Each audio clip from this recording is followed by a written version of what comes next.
Hi, I'm Mike Cintolo, Chief Analyst of Cabot Growth Investor and Cabot Top 10 Trader, and I'm here with your Cabot Weekly Review. So I think it's a very interesting time in the market, okay? Just to go quickly down memory lane, we topped out in mid-November. That's when a lot of growth stocks really topped out.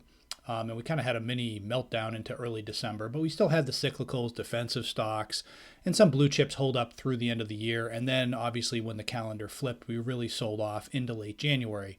Now, it's been about 6 weeks since that late January low, and since then, the major indexes have, generally speaking, held those lows. They've gone a little bit below them, but net, really no major difference there. Sentiment has come down. We've had, obviously, the Russian invasion, commodity prices, death and destruction, uncertainty, all that sort of thing. And we've seen fewer stocks participate on the downside. So long story short, it looks like it could be the bottoming process that I talk about frequently. Bottoms are a process, not an event. We've spent about 6 weeks in here. Despite all the bad news, the market has kind of stopped going down. Now, that's to this point, but as I wrote in Cabot Growth Investor this week, that's encouraging. But to go from being encouraged to being bullish, you actually have to see the buyers show up. And to this point, we really haven't seen that yet. We've seen, intraday bounces and gap ups or whatever, and rotation and certain, obviously, commodity stocks look okay. But we haven't seen the market get up and going, okay? And until that happens, there's nothing that says we can't come in next week and just poof, right down through the lows, okay? So I haven't changed. Excuse me, I'm battling a little bit of a cold here. I haven't changed my stance. We're highly defensive here. I think some of the commodity things could be partial profits on the way up, but in general for growth and for most of the market, we're still defensive, but we're watchful. I do think a few good days from here, whether it's based on news or just the market gets going, could at least turn the intermediate term tide. I'm not saying, the longer term trend's going to turn in a couple of days. We'll see how it goes. But we just need to see that first. So far, the buyers, the sellers seem to be running out of some ammunition, but we really haven't seen the buyers step up yet. And that's the next step if we're going to get going on the upside. All right, let's hop in the charts as usual. I'm using MarketSmith. It's a product, from Investors Business Daily. You can learn more from marketsmith.com. Here's the Nasdaq, and again, so this was the January 24th low, and I'm recording this late Friday morning as usual, and you can just see, it's basically the same level as it was back then. Yes, we've probed below it, but interesting, every time we've sort of probed below it and retested the lows, we've seen fewer stocks hit new lows. I don't have the numbers in front of me, but take my word, it was like 1,700 here, 1,300 here, and I think like 700 or 800 this week, I want to say, something like that, maybe 600. So it's drying up, which is kind of classic action. Even as sentiment gets worse, even as the news gets worse, the market has already kind of anticipated things to this point. But again, I'm a trend follower at heart, and the secondary measures are good. They're good to kind of keep you in the game, keep you mentally sharp.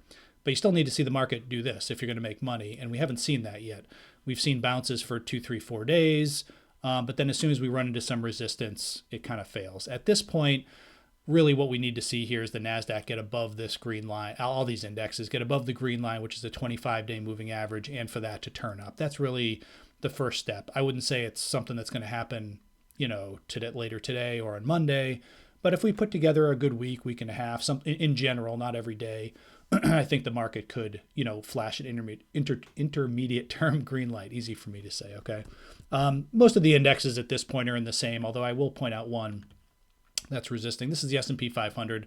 Looks very similar to the Nasdaq. Below the 25-day line, hanging around the prior low. A couple of positive divergences, but can't quite get up and going yet. The New York Composite, financial stocks have been caught into it. It's sort of, again, I'm not a big level guy when it comes to indexes in terms of support resistance, just because they're too obvious, but it did kind of briefly dip below the 16,000 level, which has been support forever.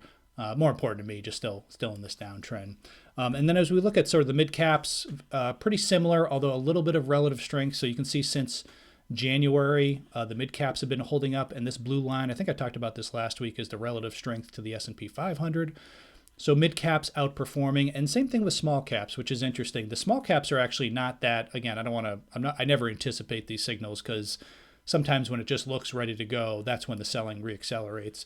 But you can see the IWM, it really bottomed, back there. It did hold those prior lows, and it's holding, not hugely, but a few percent above those lows, even as of today. And a few days here could turn the intermediate term trend positive. More important to me is just we are maybe seeing a little bit of a changing character, I guess I would call it, big cap versus small cap. We'll see if it continues, but just something I'm flagging. Either way, overall, the trend is still down, but we do have this sort of 6-week bottoming process in there. So let's see if the market can build on that. Just keep your head in the game, because if we do turn, you don't want to assume it's not going to work. Number one, you don't want to write it off, and you want to have those, the watch list obviously up to date. Growth funds are a little bit worse here. They've kind of come down, hit some new lows. This is QQQJ. I'll just run through them. Some of them are better. This is the IBD 50 fund. This looks a lot more like kind of the market hanging around the 25-day line. Looks more like the small caps, I guess I would say. But when you look at like ARK, ARKK, it's practically at new lows. The IPO fund, which acts a lot like ARK, for better or worse. Obviously worse lately, still in downtrend. So, and IWO is small cap Russell 2000. Growth, same sort of thing. So, generally speaking, we have a lot of these sort of 6-week areas. We've stopped going down. Like I said at the intro, there's evidence out there, whether it's new lows or, percent of stocks above their 50-day line or whatever. There's definitely evidence that people are getting more negative and fewer, the selling pressures are easing up a little bit. And that's a good first step. Now we need to see the second step and buyers actually come on in. Just sort of running through more secondary things. This is the XLP, and I've mentioned how it would be nice to see it sell off, and now we are kind of seeing it sell off a little bit. Now, again, this isn't like, there's no indicator here like, oh, if this breaks below the 200-day line, you buy stocks. No, that's not how it works. But generally speaking, you can just see, here's the XLP. This was the initial November correction, and look what happened when the market did rally in December. Was it being led by aggressive growth, were people putting the money work in, fast moving names? No, they were buying defensive stocks, which was sort of an early clue that something was amiss. And they've come down this year, but have held up good. But now we're starting to see them come off. I would just call that it's a tertiary sort of positive. Not that I'm saying I want to see this thing fall 20% in a week or anything, but if this thing can kind of fade and the market can start to rally, we start to see some outperformance from small caps, from technology, from growth compared to defensive stocks. That would be a change in character compared to what we've seen here the last 3 months. The other ETF, just to run by you, is this is the XME. Now, I do think commodity stocks in general, I'm not calling a top at all, but they're obvious. The names are obvious. They've had big runs. Ukraine, Russia, sanctions, the whole thing. Okay, fertilizer, it's in all different aluminum, fertilizer, oil, everything. Okay. Historically speaking, when you get sort of that focus on commodities and it's headline news, gas prices, that's usually not, like the first inning of the move. Okay, so I do think if you've bought some of these things and you had some quick sort of windfall profits, you could take some partial profits. But overall, I still do like the look of something like an XME. And some of these commodity stocks, they did really sit around here, kind of like this, for 6, 7, 8 months, whatever it was last year. They've had these great initial thrusts. It doesn't guarantee anything, but so far you can see here's your sharp correction from 60 to 55 just in an ETF, so it's pretty sharp. But it's bounced back, now it's down. So it wouldn't surprise me if maybe this thing carves out a little bit of a range here, a little bit of some shakeouts, and my guess is the first pullback, generally speaking, will be buyable. As always, use stops and stuff like that, but XME still looks pretty good to me. And I'll get into a couple of those commodity names in a second. The other thing before I get into individual names is just you are still seeing a decent amount of accidents. This is Asana, ASAN. It had a great run here, obviously broke down. I think this was November, December right here. And even though it seemed cheap here, man, it fell 50% real quick. Well, it's gone from 70 to 30, been cut in half again since then. Just as an aside, I tweeted this, and I got nothing against the company. We owned it. We made a little bit of money. And they're still growing fast. So in the real world, they're probably doing just fine. But in terms of the stock market, I know the CEO has been buying shares. He bought them all the way up. I know I wrote about it. But when the stock cracked, you had to take action.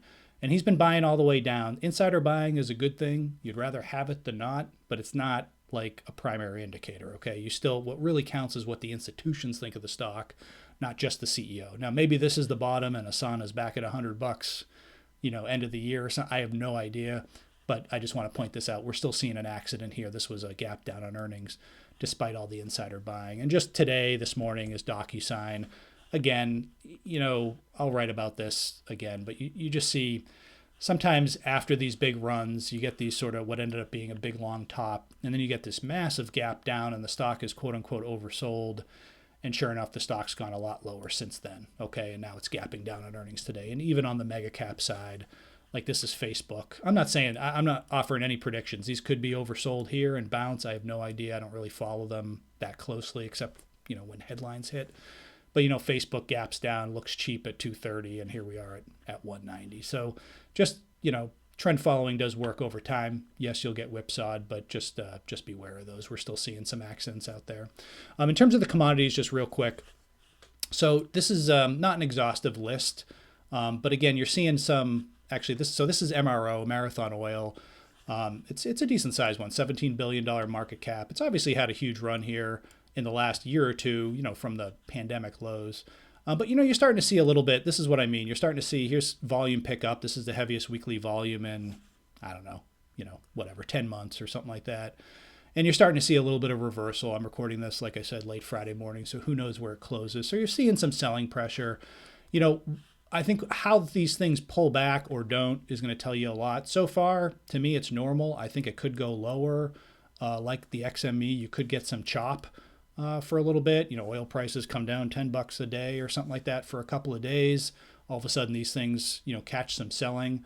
But, let's see how it goes. Maybe it pulls into the 50-day moving average and finds support. What I would say for a lot of these, especially this one kind of had this sort of base on base formation, is odds favor the first pullback kind of being viable. Preferably it's not a pullback of 2 days, but of, 2-3 weeks, kind of shakes the tree a little bit, maybe starts to quiet down, comes out of the public's eye a little bit, sort of like that. But something like MRO is kind of interesting. Oxy, Occidental Petroleum, OXY. Now Berkshire Hathaway bought a position, so the stock's gone bananas here. But again, you're seeing a little bit of churning sort of in this area, up, down. Looks fine, obviously, but maybe you get a week or two sort of chilling out here while the moving averages catch up. CF Industries, all the fertilizers have, they look pretty good. This looks kind of like, to borrow a phrase from a guy I used to follow, Dave Landry, called it a trend knockout.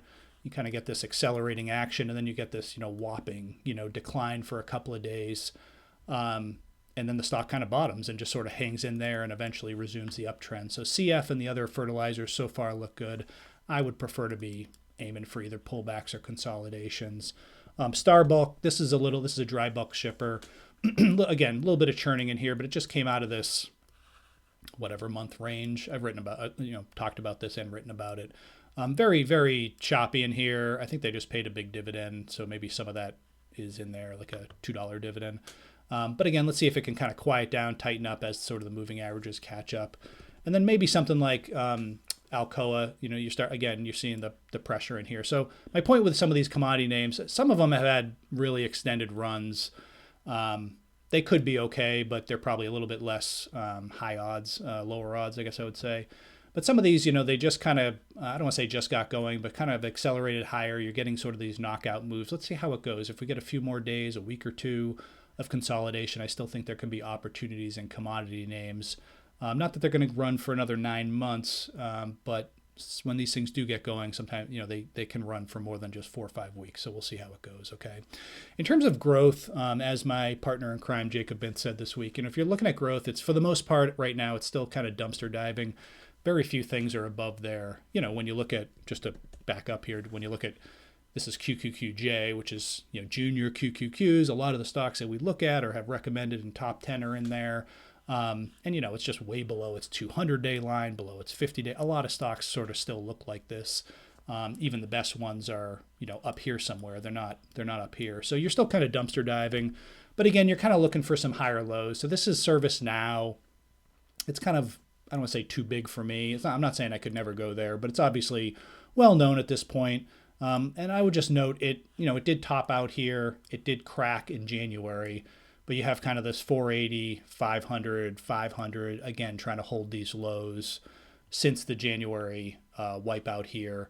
And, again, just the longer you can hold up in here, the better the chance that if the market gets going, this thing can resume its advance. It's not going to be your fastest mover, of course. I still like, it's not, there haven't been a lot of recent earnings reports, so it's hard to find newer names. I still think Dutch Brothers looks good, BROS. I love the story. They are spending a little bit more money this year, which is why earnings are only supposed to grow 7%. Kind of a shift in how they what they're paying when they open a store, basically, which should pay off in the long term, but short term, a little bit more spending.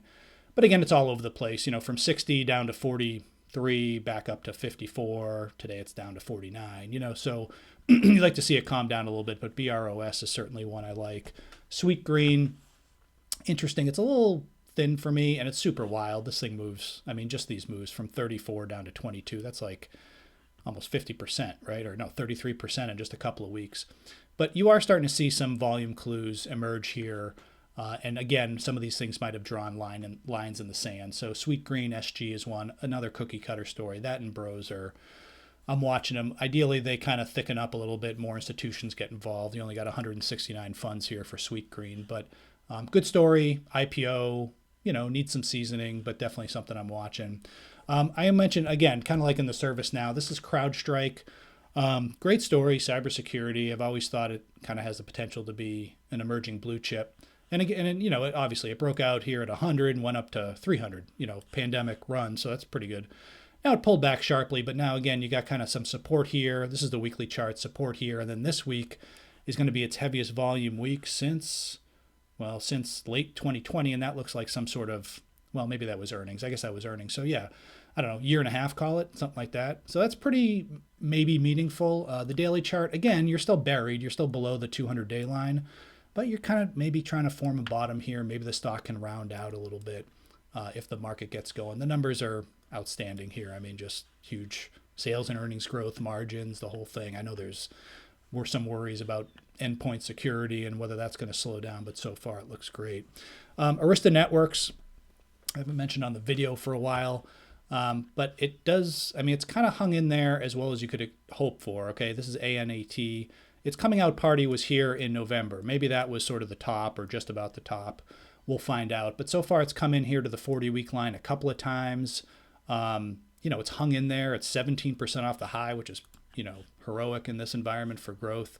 And it's actually approaching the 50-day line here this morning. We'll see how it goes, all right?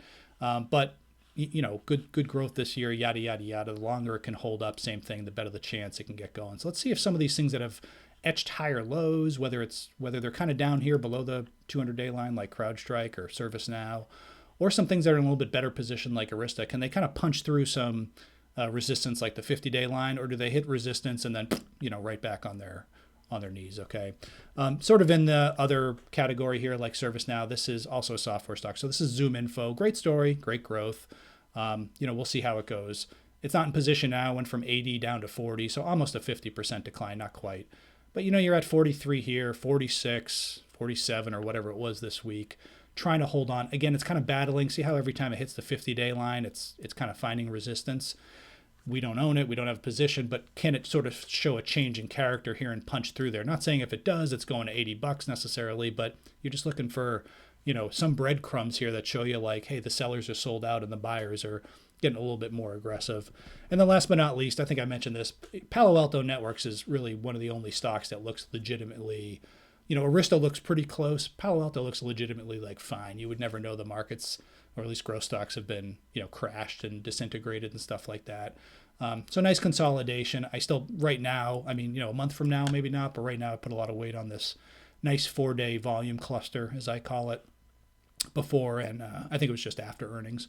Yes, sharp pullback in here, but held support, hanging around the top of its base. The RP line obviously looks very good here. So that's one there. And I'm still watching Car Gurus. I mentioned this last week, CARG. This is the problem. In a bad market, these things can pop. This thing went from 30 to 50. Now, even in a good market, it could pull back from that. But, then it went from 50 to 36 or whatever, and now it's bounced. This is a little bit wild here, but, overall, pretty good relative strength. Again, you're looking for some of these things to kind of come in a range. I don't care how strong something is. If the thing is like moving around 30% every 2 weeks, how big of a position can you really take in it, even if the market's positive, because the risk is just too big? And usually that's a characteristic of weak markets, is when things are just all over the place and whipping around. So you're looking for these things to have a little bit of structure going in. I'm not really holding this pullback against Car Gurus, but you'd like to see it, obviously rally more, but hopefully settle down a little bit with a few shakeouts and offer some sort of entry point, of course, if the market confirms on the upside, okay? And that's really the first thing we're looking for here. always keeping a watch list. I am seeing a few more names that look pretty good or are resisting. I mean, more and more names are drawing lines in the sand, higher lows, volume clues, things like that. But I mean, here's the Nasdaq again. We just need to see this go up. So right now we're still being patient. We've been patient this long. I mean, I'm as ready to buy as anyone, but I don't see any reason just to throw money in the meat grinder just to get a few thrills. You know what I mean? So right now, I think commodity stocks on pullbacks is probably your best bet if you want to put a little bit of money to work. Or you could nibble on a little growth here and there if you have a ton of cash. But in terms of real commitments, we just want to see some sort of green lights from at least our intermediate term indicators and a few of those stocks that I just pointed out. Change character, bust above some resistance, maybe some actually hit new highs. What a concept. And, we'll go from there. Okay. That's all the time I have for today. Thanks for listening. And as always, come back again next week for another Cabot Weekly Review.